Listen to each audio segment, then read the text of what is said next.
So, yun na nga mga piso. So, habang binabaybay namin tong kalsada na to, merong malupit na jeepney driver na nagpakitang gilas.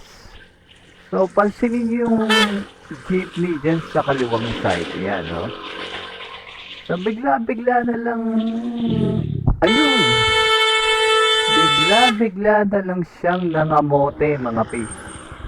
So, akala yata niya nagte-teleport ang mga tao kapag mababangga So, sa oras na yan talagang napa-stopball ako at huminga ng malalim at napakanta ng nakakapusang gala. Ay, talaga naman mga fish. Ay, wala naman talaga magagawa. Ayan, nape-face out ang mga jeep dahil sa ganyan. Kasi mga driver, mapapahamak pa mga tao dahil sa mga kamuting ginagawa ninyo. Ay nako.